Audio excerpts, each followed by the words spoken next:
Hey guys, Josh Brown here, and I'm coming to you today from the beach, but I just got a call from my buddy Patrick Riddle, and he gave me some really serious talks about what he's doing right now and a huge problem he's got. He said it's a huge mystery, so he asked me to come out to his new office, and I figured I'd bring you guys with me to try to solve this problem, this mystery that he's got. So let's go check out his office and see what he's doing. As you can see, we are, or as you can tell here, we are at the beach, and really excited to see what's going on. I'm not sure. He sounded kind of mysterious in his call to me, so let's go check this out. But you know, one of the problems that Patrick and I talk about on a regular basis is, you know, achieving everything that you know you can achieve and achieving everything that you're destined to achieve. So I'm imagining, you know, especially with the way that Patrick's videos have been going lately, that he's got a problem that he wants to help solve, and hopefully it's something that you can benefit from. So I'm really excited about this, but I am a little confused as to why we're out here on the beach. But oh, look at that there. Nice office, Patrick. Look at this. What do you think, man? It's pretty awesome. Pretty awesome. You know, when you called me and told me you wanted me to come check out your new office, I had no idea that this is what you'd be talking about. Welcome to the office, man. Awesome. A new spot? Yeah. Awesome. Yeah. So, guys, I was just, Patrick, I was just telling them that you gave me a call and you said you had a serious problem. You wanted to solve one of the biggest mysteries that happens within our industry. And I'm interested to hear what it is. So let's have a seat at your desk. Let's do this, man. And make it happen. And really, at the end of any year, you know, it's a great time to reflect on things. Right. What went well, what didn't go well, and you know, through our various products and programs, you know, we've been able to impact a lot of real estate investors out there. That's right. But what really ticks me off is the failure rate in the industry. And like industry averages are that over 70% of the people who buy our products and programs, that we work our butts off, right, that we package in a system for them to be able to implement, over 70% don't do anything, don't take any action within 90 days of investing in a product. That's really sad. It's really sad. And why is that? Yeah. You know, I think that it's frustrated so many people throughout our industry. Not just the people who buy the products, and they want this amazing life. They want to be able to, you know, experience the joy that having wealth can bring to you and having freedom and financial freedom, but they don't find it for some reason. But I got to tell you, from a product creator's perspective, and I've been in this business since 2001, it pisses me off that these people can't find the success that they want so badly. So yeah, the question is why are they having that problem, and what can we do to make it so more people succeed with our products? Yeah, man, that's the goal here for 2012 is to shift that industry average so that more people are out there taking action, doing the things necessary to make next year the breakthrough year, the best year ever. Right. You know, talk about, you know, tell me about your breakthrough whenever you were first getting started, that shift that was made. Right. Well, I think everybody, when they're doing anything new, you know, when you start out with something, you have less confidence. But you're right, there is a shift that happens. There's a moment in time, whether you're learning to play volleyball, or you're learning to do real estate, or you're learning to dance, that something just clicks. You know what I mean? It just clicks, and you know, as soon as that click happens, that, you know, it's going to be different from then on. You know that you've got it. You instantly get confidence. You instantly know exactly where you want to go. I had that moment. And it started when I was 19 years old. I was lucky enough. I mean, fate definitely was on my side. And I think that it was the belief that fate was on my side that helped me there a little bit. I believed that I was going to be successful from a young age because my parents always told me I could do anything I want to do, and I was foolish enough to believe them. Well, and I bet you visualized that over and over again. You conditioned your mind, and you saw your success. Right, absolutely. It wasn't an if, it was a this is going to happen. Yep, and when was it going to happen? I knew it was going to happen, I just didn't know when. And so I met this girl in high school. She was a sophomore, I was a junior. She was super hot, and I ended up marrying her, so I can say that. But we started dating, and it was, instant love connection. And turned out her dad was a real estate investor. I got lucky. I had no idea what that was when I was in high school. But he was a successful investor in the Atlanta area. And he basically came up to me after a couple years of dating his daughter and said, listen, if you're going to date my daughter, you're not going to be a loser. So why don't I take you guys this summer, and I'll teach you a little bit about this business. I'll mentor you through a deal. You can see if you like it. So basically, he took us by the wrist and he mentored us through a deal. He helped us find private lender money to buy our first deal. He helped us and taught us how to manage the crews that would do the fix-up. And in 3 months, from June to August, we made $34,000 on our first fix and flip as 19-year-old kids. And I got to tell you, it was like, it was the most amazing feeling in the world, And it was the minute that I knew my life wasn't going to be the same. I knew that I was never going to work for the man. I mean, both my parents were super successful people.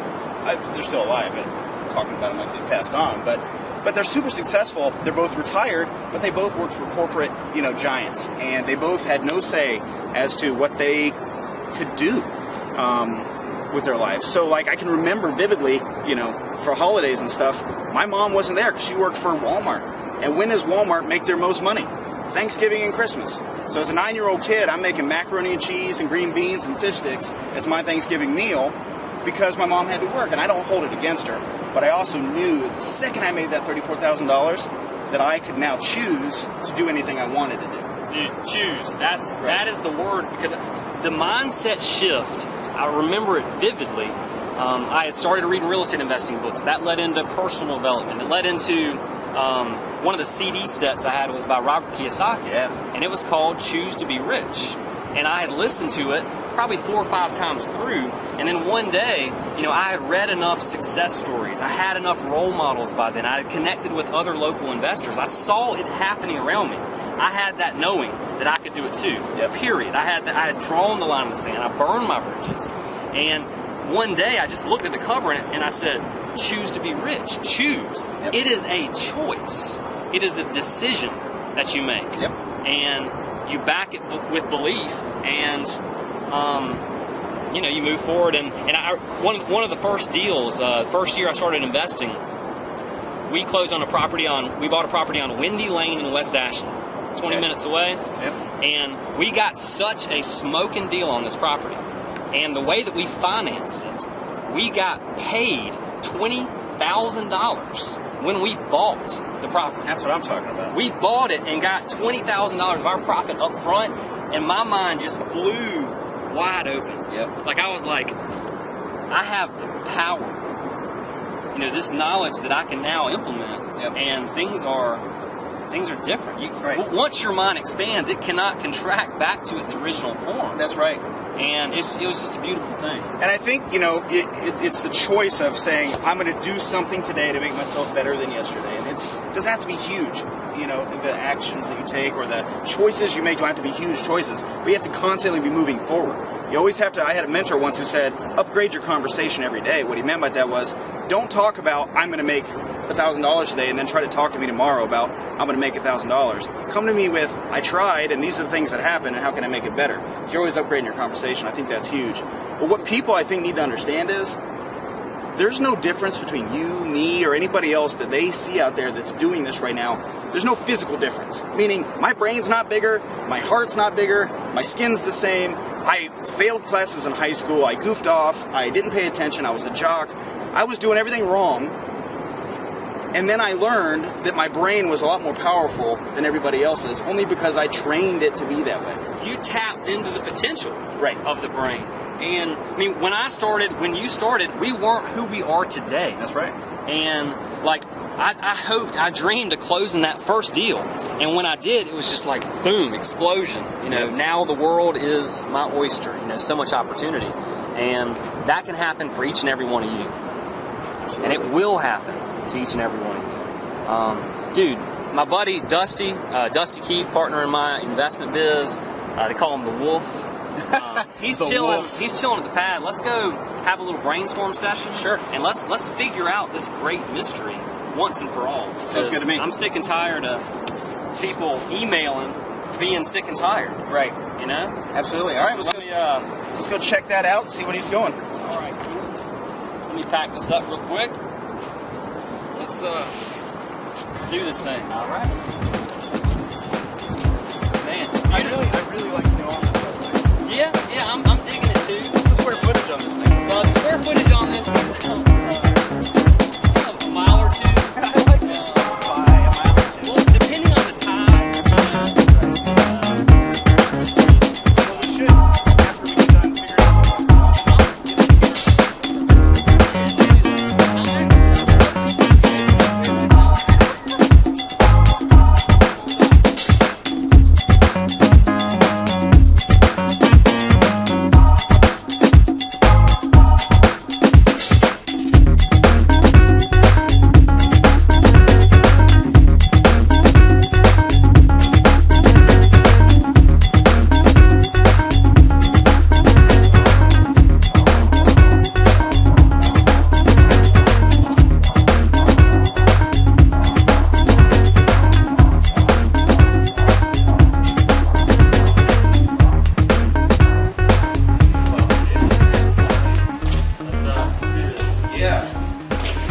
Dusty! Oh man. What's up, dude? Champions have arrived. That's right. How's it going, man? See you, Brother. See you, good. Hey, good to see you, Russ. You too? How you doing? I am great. All right. Guys, Dusty showed Josh the new office. Oh man, how'd you like it? Loved it. I told him. There's room to expand down there. I told him we had room to sublease. Yeah. Drag the desk. I think I'm going to do that. I'm going to park my own desk out there. Yeah. We got plenty of square footage. Yeah. We'll work with that. Let's get down to business here. All right. And you know the big mystery. You know, why is it that so many people out there buy information products that we spend so much time putting together? Right. You know, we know they work for us, they work for many of our students, but a large majority don't take the action. Right. They do nothing at all, and it's really sad. And it's time to do something about it. I hear you. And Josh and I talked about a couple of the shifts that happened for us that allowed our belief, our certainty, to go to that next level of what's possible to us. What was one of the things early on that was a big shift for you? Yeah, I remember when we first got started, right out of college. I mean, we were young kids. We didn't have any cash or credit, so our options were what I thought was very limited at the time. But yeah, we did our first deal, and once we got the first deal done without any cash or credit, I said, "All right, this is possible. I have some certainty that there's a future in this business." Mm-hmm. We're able to do deals. That led to us doing an apartment deal from there, and that was a major mind shift for me. So you guys as young kids, I mean, I think this is powerful stuff because as young kids, you got into the business with no cash, no credit. Mm-hmm. And then you took that success, whatever it was, that first property, Right. and you jumped into then Right. buying apartments. But still, youth going against you in some cases because it's not easy to walk in and buy an apartment as a 19-year-old kid. Right. I mean, we've all been young entrepreneurs, so we know that it's not always a benefit. Right. But you took that sort of small success, created that little bit of belief, and then jumped into this much bigger success of the apartment complexes. And I think that's really huge for people to understand out there watching this video, or those, if you're trying to succeed in something, I don't care what your age is, I don't care what your background is, the bottom line is you need to create small successes and create that belief so you can create the bigger successes. You don't make $1 billion overnight. You make one, then you make 100, then you make 1,000, then you make. It was just a small shift of I had all these questions in my mind when we first got started in the business, like, is this going to work? Is it going to be possible? We're too young. We're too this. We're too that. But after we had one deal, we actually did what the course said, read it, took action, took massive action, got the deal done. I said, man, this is possible. And then we just multiplied it on a bigger scale. Right. And Well, kept going with it. like one of the great ways to help build that belief when you're just getting started is being around people who are doing it. Oh, it's we networked like crazy people. We were out there. We were meeting people. We were reading tons of books and seeing success story after success story, and we knew it was possible. It wasn't whether or not it could happen, it was when. Yep. You know, it was we're gonna do this, and you know, then the small success, you know, you make that shift, and then it opens up a whole new realm of possibility for that next level. Yep. And that next level. You know, I was going to tell you, that's one of the things, sometimes we have clients that come to us and say, I don't have any money to get started, or I'm on a very limited budget, what can I do? The number one thing I tell people to do is go find out where the person you want to be is and hang out around them as much as possible. So in real estate, I would say go to your RIA. Get to know the people really doing deals. Offer to work for them for free. Do anything, because that's ultimately what's going to push you to the next level, is being around. At least that's the first, like, catapult in, you know, towards success, is being pulled from successful people. You can average your 10 best friends, the people you hang out with, income. Average that out, and that's probably about what you make. Sure. So it's all about who you hang out with and who you surround yourself with. Right. Well, and you've got to be careful, because there's a lot of naysayers out there. The media, most people just suck in TV and newspapers, and and so many people out there feed off of the misfortune of others, which is quite, you know, a tragedy, really. But we had to deal with a lot of naysayers when we were getting started. You know, after 3.5 years at Clemson University in civil engineering, I quit school. Myself, Dusty, one of our other friends just left. And there was one of my friends, you know, a good friend of mine. He was in my pledge class at Clemson. I was in a fraternity. And every time I ever saw him since I quit, the only thing he would ever say to me is, you made a terrible decision. Right. You know, you need to go back. You need to get your degree. And, you know, dealing with people like that, my girlfriend at the time, her mom, same way, just always bringing it up. And you know, people are going to try to drag you down. Right. They're going to impose their belief system on you. And you cannot let that happen, because when someone tells you, no, you can't do that, that's a scam, it's not possible, whatever, they're saying it's not possible for them. If they don't believe that they can do it, then how could they believe that you can do it? And so, just dealing with the naysayers. Remember that first year we did something, we called it the cell phone challenge. Yeah, we were a little extreme, but hey, we had a burning desire to get started, not entertain any objections. So anybody that told us you can't do it, you're too young, you don't have any cash, you don't have credit, how the heck are you going to drop out of school and do anything? You know, we went through our cell phone and did what we called the cell phone challenge. Everybody that was negative or wasn't in line with helping us get to our goals, or just said anything negative, like you can't do it, we just deleted them out of our phone. Cut them out of your life. It was a wrap. Cell phone challenge. That's the best way to do it. And I've done that before, and it's amazing how the week after you feel so much better, you get so much more accomplished, you know, or however long it takes to really feel the impact of cutting the negativity out. Yeah. Because you don't have people telling you can't, you shouldn't, it's dangerous, it's scary. Right. It's scary to them, dangerous to them. You know, surfing is dangerous if you don't know how to stand on the board. Right. But if you learn from an instructor how to stand on the board, it's not that dangerous. Exactly. You know, so Heck, to me, it's dangerous if you just have you're an employee, you're in a job, and you're just dependent on that paycheck. And if that paycheck doesn't come in, then what? Then you go and you know, not being self-sustaining is risky, scary. You know, to me, it's, you know, having a job wouldn't give me security, right. Because it's not my ultimate decision of whether or not I continue there. Exactly. Like these small mental shifts open up a whole new world of possibility for the big, mega level, you know, investing or taking business to the next level. And one of the things, Josh, I know, you know, you talked about that first deal you did. You made over $30,000, and then boom. You know, fast forward a few years later, you know, you got into more on the marketing side of the business. You love it, sure, and you wrote a sales letter that brought in over $1 million. Yeah, it was awesome. How did that? Well, so basically that small success led me more into the real estate game and more into the parts of it. I learned how to make money, and I wanted to get better at the marketing and the pieces that made the business get better. And I really accidentally fell in love with marketing. I really enjoyed being able to put words on paper and make people take action, put words on the internet, on computers. And I realized that I was a born copywriter and didn't even know it.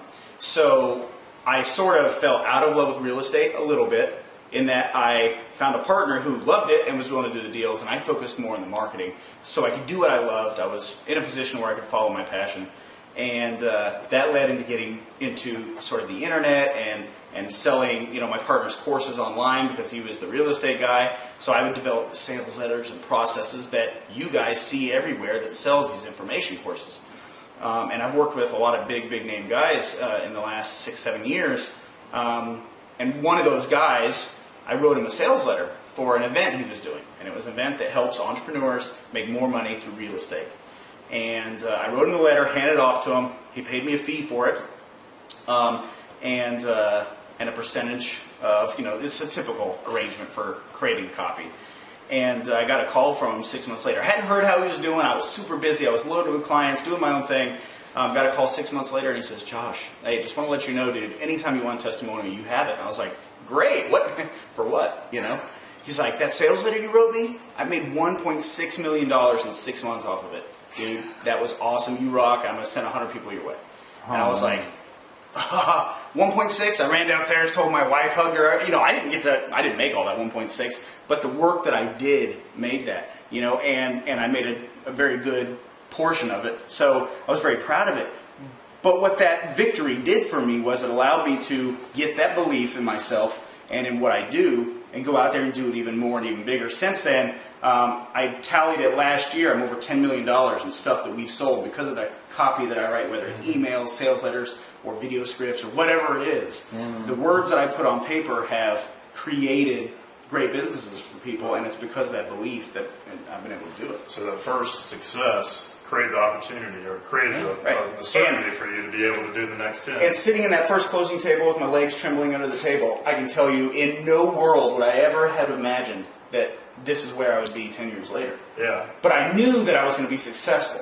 I just didn't know doing what. And it's the same thing for us.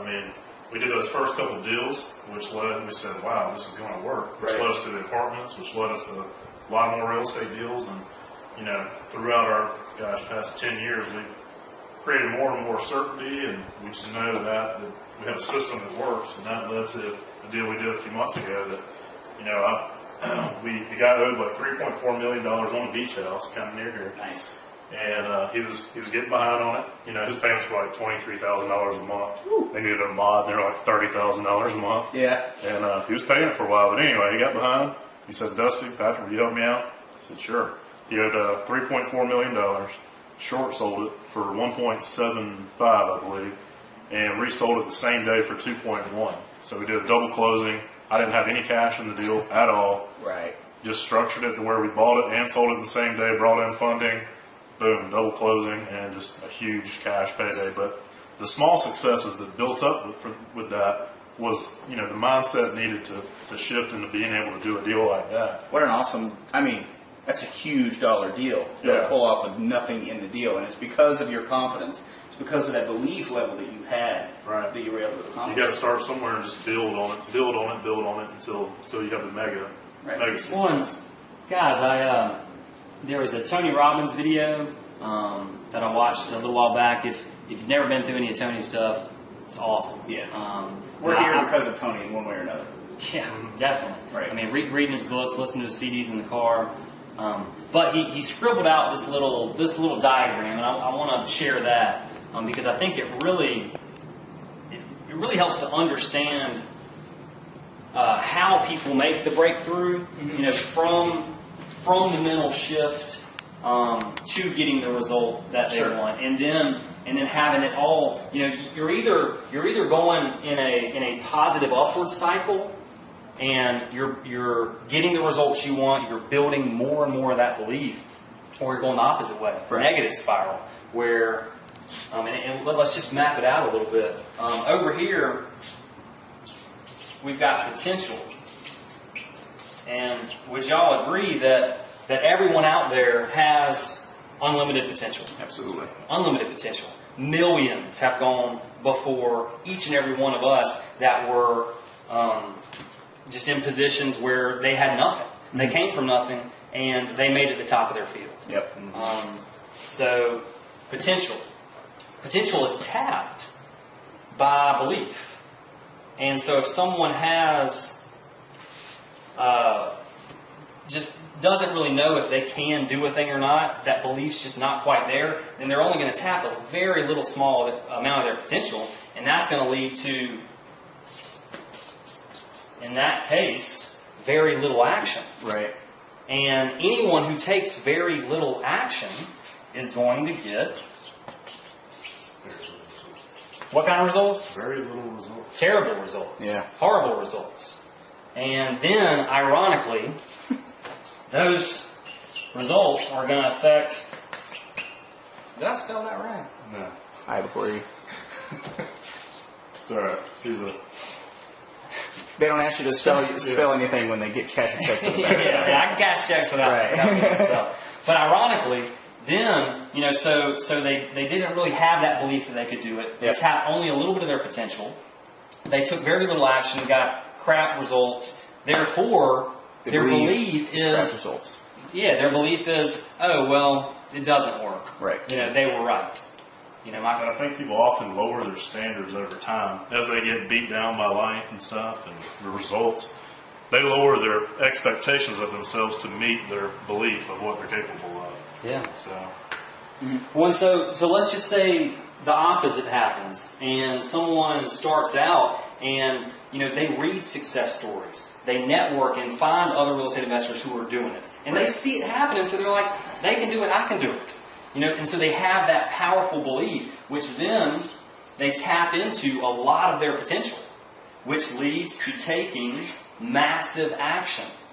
And through that massive action, you then get a lot of results.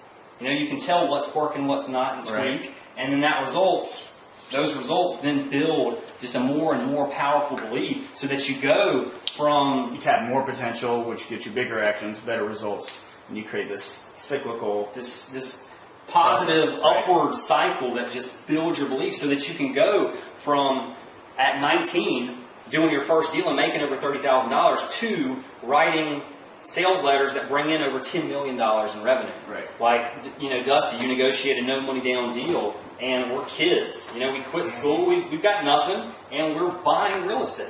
We're doing it. And then that leads to you negotiating a sick discount, $3.4 million to $1.7, flipping it all in a day. Right. Yeah, and so now where's the bar? Right. And one thing that Tony, when he went through this, he says, if you have that belief, then you're going to tap a ton of your potential. You're going to take massive action, and then you're going to get great results.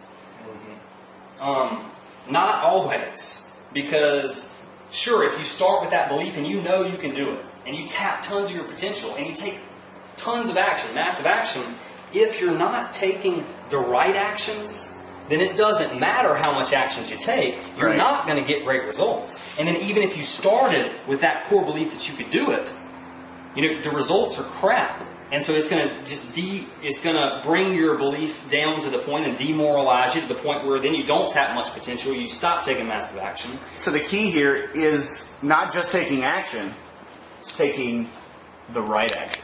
It is. Right. It is taking the right action. Because you could walk 1,000 miles, that's a lot of action in the wrong direction, and you end up not where you're trying to get.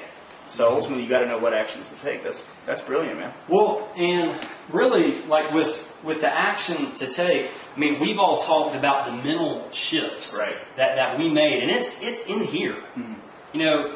Two people get the same course, they study the same material, they learn it, they know it, and one succeeds and one doesn't. Well, it's what's going on in here, and so action in the three critical areas of real estate success. You've got the mindset of the millionaire entrepreneur. You've got 2, the real estate investing tactics. And 3, the business building skills. Now, the big problem, why even if investors take massive action while they get terrible results, is because they fall into the tactical trap, where all they focus on is the real estate specific tactics and strategies. Right. They learn some wholesaling techniques and lease options and subject to and short sales and whatever. But guess what? That doesn't cut it, because they don't have the mindset to get themselves to take the action, to implement it, and to see it through to success. Yep. And so it's developing and the mindset of the millionaire entrepreneur. Having the real estate investing tactics and then the business building skills to take you from a hobby to a real thriving business. Yeah, that's huge. That's bringing in the big money. Right. Well, that's So what can we have people watching this video, watching us goof around, in your new office and everything, and talk about some of the serious problems that are going on out there? What can we have people do to, make their lives better, learn something and do something and take something away from this? Well, here's what I want you to do. Set aside an hour in the next 3 days. Go ahead and put it on your calendar now. And in this hour, reflect on the past year. Reflect on what you've learned here today. In 2011, what did you do well? What did you not do so well? What fears held you back from achieving what you wanted to, what you deserve to be achieving this year? And when thinking about what we went through here and the 3 critical areas of success, where's the hole for you? Have you been focusing on developing that mindset? Do you read good books? Do you educate yourself? Do you surround yourself with positive people? Really think inwardly, reflect, and be tough on yourself and realize where the changes need to be made to make that shift. Because when you make that small mental shift, big things happen. Absolutely. Huge things happen. And here in a few days, we're actually going to we'll come out with another video. So you're definitely going to want to check it out. And we're going to actually walk through the success framework, specifically how you're going to be applying this information so that 2011 is the breakthrough year for you. Awesome. It is the best year you've ever had. Very cool. So that's what it's going to be for me, and I know for you guys the same. So hopefully, I hope everyone out there takes you up on your challenge, spends that hour on themselves. It's something that I do on a monthly basis. What did I do this past month was great. What can I improve on? What did I do that wasn't so great? What held me back, and then I fix those problems so I can run forward. So please take the hour. Your life, your business, your family, whoever you're doing this for, your why, it deserves you doing that. Because it will help you, I promise. All right, guys, gals, this has been Patrick Riddle with my man, Dusty Keefe, Josh Brown. It's been our pleasure with Private Money Blueprint. We'll see you again soon. Let's go play at the beach. Let's do that.